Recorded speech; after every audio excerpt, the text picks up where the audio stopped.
പ്രിയപ്പെട്ടവരെ, യേശുക്രിസ്തുവിന്റെ നാമത്തിൽ നിങ്ങൾക്ക് എന്റെ സ്നേഹം നിറഞ്ഞ ആശംസകൾ. എങ്ങനെയിരിക്കുന്നു? നന്നായിരിക്കുന്നുവോ? ക്രിസ്മസ് എല്ലാവരും നന്നായി ആഘോഷിച്ചില്ലേ? അടുത്ത ഉത്സവം 1-ാം തീയതിയാണ്. ജനുവരി 1-ാം തീയതി പുതുവത്സരം ആഘോഷിക്കാൻ വേണ്ടി തയ്യാറായിക്കൊണ്ടിരിക്കുകയാണോ? ശരി. പക്ഷേ പാവപ്പെട്ടവരെ സഹായിച്ചുവോ? മറ്റുള്ളവരെ സന്തോഷിപ്പിച്ചുവോ? അതല്ലേ യഥാർത്ഥ സന്തോഷം. പോട്ടെ, അത് മിസ്സായിട്ടുണ്ടെങ്കിലും 1-ാം തീയതിയെങ്കിലും മറ്റുള്ളവരെ സഹായിച്ച് അവരെ സന്തോഷിപ്പിക്കണം. മനസ്സിലായോ? ശരി. ഇന്ന് ദൈവം എനിക്ക് തരാൻ പോകുന്ന വാഗ്ദത്തം എന്താണ്? അതല്ലേ പ്രധാനം. വേദ പുസ്തകം 1 കൊരിന്ത്യർ 15-ാം അധ്യായം 57-ാം വാക്യത്തിൽ നമ്മുടെ കർത്താവായ യേശുക്രിസ്തു മുഖാന്തരം നമുക്ക് ജയം നൽകുന്ന ദൈവത്തിന് സ്തോത്രം. അതായത് ജയം നൽകുന്ന ദൈവം, നമ്മുടെ ദൈവമായ യേശുക്രിസ്തു എങ്ങനെയുള്ളവനാണ്? നമുക്ക് ജയം നൽകുന്ന ദൈവം. നിങ്ങളുടെ ജീവിതത്തിൽ ചില തോൽവികൾ, നിങ്ങളുടെ ആത്മീയ ജീവിതത്തിൽ ചില തോൽവികൾ, നിങ്ങളുടെ ബിസിനസ്സിൽ തോൽവി, ജോലിയില് തോൽവി, പഠിപ്പില് തോൽവി, ഈ വർഷം ചില തോൽവികൾ നേരിട്ടതുകൊണ്ട് മനസ്സിൽ അല്പം നിരാശ തോന്നുന്നുണ്ടാകാം. ഞാൻ ജയിക്കുമെന്ന് വിചാരിച്ചു, പക്ഷെ തോറ്റുപോയി. പരീക്ഷയില് ജയിക്കുമെന്ന് വിചാരിച്ചു, തോറ്റുപോയി. എൻട്രൻസ് എക്സാമിൽ ജയിച്ച് ജോലി കിട്ടും എന്ന് വിചാരിച്ചു, പക്ഷേ തോറ്റുപോയി. ഇതുപോലെ പല തോൽവികൾ നിങ്ങളുടെ മനസ്സിനെ ബാധിച്ചിട്ടുണ്ടാകാം. ഒന്നും ഭയപ്പെടേണ്ട. ആ തോൽവി വിജയിപ്പിക്കാനാണ് യേശു ലോകത്തിൽ വന്നിരിക്കുന്നത്.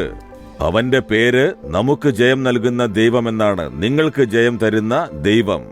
ദൈവം മറ്റൊരവസരം തന്നിട്ടുണ്ടല്ലോ. ഒരിക്കൽ കൂടി എക്സാം എഴുതാം, ഒരിക്കൽ കൂടി നിങ്ങൾക്ക് ശ്രമിക്കാം, ഒരിക്കൽ കൂടി നിങ്ങൾക്ക് ആരംഭിക്കാം. അത് ജയമാക്കി തരും. നമ്മെ ജയിപ്പിക്കുന്ന ദൈവമാണ് അവൻ. പ്രത്യേകിച്ച് ലോകത്തിൽ നമുക്ക് വിരോധമായി പോരാടുന്ന ചില കാര്യങ്ങളുണ്ട്. നമ്മുടെ ജഡീകത, അത് പാപം കൊണ്ടുവന്ന് നമ്മെ വീഴ്ത്താനായി പോരാടുന്നു. ലോകത്തിലെ ഭാരങ്ങൾ, ഭയം, വ്യാകുലതകൾ, ദുഃഖങ്ങൾ, ഇവയൊക്കെ നമ്മെ അതിജീവിച്ച് നമ്മെ ജയിച്ച് അടിമകളാക്കുവാനായി നോക്കുന്നു. മറ്റൊന്ന് പിശാച്. ഒരു വശത്ത് അവൻ നമ്മെ നിരാശപ്പെടുത്തി, ബലഹീനപ്പെടുത്തി, തടസ്സപ്പെടുത്താനായി പോരാടുന്നു. ഇങ്ങനെ ജഡീകത, ലോകം, പിശാച്, ഈ 3 കാര്യങ്ങളിലും പോരാട്ടം നടന്നുകൊണ്ടേയിരിക്കുന്നു. പക്ഷേ നാം ജയിക്കണം.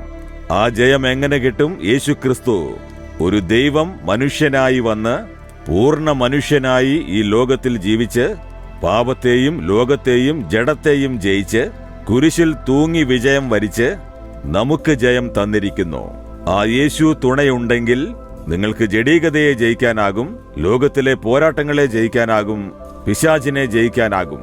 നിങ്ങൾ ജയം നേടിയവരായിരിക്കും. ഇതുവരെ കണ്ടിട്ടുള്ള തോൽവി ജയമായി മാറും. വരാൻ പോകുന്ന ദിവസങ്ങൾ നിങ്ങൾക്ക് ജയത്തിന്റെ ദിവസങ്ങളായിരിക്കും. നിങ്ങൾ ജയം കാണാൻ പോകുന്നു. വിശ്വസിക്കൂ. ഇപ്പോൾ നേരിട്ടിരിക്കുന്ന തോൽവി കണ്ട് നിരാശപ്പെടരുത്. അതിനൊരു കാരണമുണ്ടാകും. നിങ്ങൾ ദൈവത്തെ ആശ്രയിക്കാനും ദൈവത്തെ മുറുകെ പിടിക്കുവാനും, സ്വന്തം ശക്തി, എന്റെ ബലം, എന്റെ ജ്ഞാനം, എന്റെ പരിശ്രമം എന്നത് വിട്ടിട്ട് മാനസാന്തരപ്പെട്ട് കർത്താവിന്റെ ബലം, അവന്റെ ജ്ഞാനം, കർത്താവിന്റെ സഹായം, യേശു എനിക്ക് തുണയായിട്ടുണ്ടെന്ന് യേശുവിൽ വിശ്വാസം അർപ്പിച്ചാൽ ഈ നഷ്ടത്തെയും ഈ തോൽവിയെയും നിങ്ങൾക്ക് മറികടക്കാനാകും. ഇപ്പോൾ ഹൃദയത്തെ ദൈവത്തിങ്കലേക്ക് തിരിക്കൂ. എന്നെ ജയിപ്പിക്കുന്ന ദൈവമാണ് യേശു എന്ന് പറയൂ. വിജയം കാണാൻ പോകുന്നു. ഹൃദയത്തിൽ കൈവച്ച് പറയൂ, എന്നെ ജയിപ്പിക്കുന്ന, എന്നെ സന്തോഷിപ്പിക്കുന്ന യേശുവിന് സ്തോത്രം. എനിക്കെപ്പോഴും ജയം തരുന്ന കർത്താവായ യേശുക്രിസ്തുവിന് സ്തോത്രം. ഈ കാര്യത്തിൽ, ഈ ദിവസം എനിക്ക് ജയം തരുന്നതിനായി സ്തോത്രം, സ്തോത്രം. യേശുവിന്റെ നാമത്തിൽ ആമേൻ, ആമേൻ.